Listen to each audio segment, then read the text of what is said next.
In today's video, I'm going to teach you how to convert an Excel file to PDF.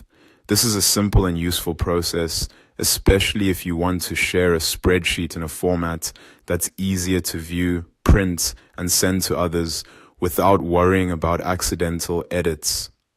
Converting an Excel file to PDF helps preserve the layout of your document, which is great for reports, invoices, schedules, or any spreadsheet you want to present neatly.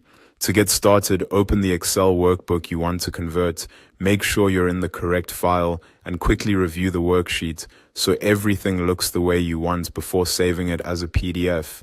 This can help you avoid needing to repeat the process later. Once your workbook is open, go to the top toolbar and click File. From the menu on the left, select Save As. This is where you'll choose both the location and the format for your new PDF file. Next, choose the folder where you want to save the converted file. Pick a location that's easy to find later, such as your desktop, documents folder, or a project folder you already use. Keeping the file in the right place from the beginning can save time when you need to access or share it. After that, look for the Save as Type drop-down menu. Click it and then select PDF, shown as PDF with the file extension .pdf.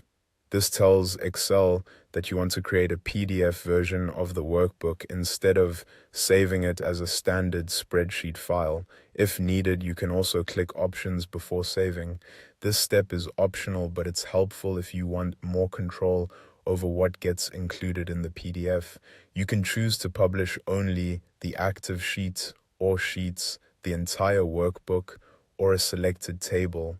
This is especially useful if your Excel file contains multiple sheets, but you only want to share one specific section. Once everything is set the way you want, click Save. Excel will create the PDF and place it in the folder you selected, and that's it. Your Excel file has now been converted to PDF. As a final tip, it's always a good idea to open the PDF after saving it just to confirm that the formatting, page breaks, and content look correct. Thanks for watching, and I hope this helped you quickly turn your Excel workbook into a clean, shareable PDF.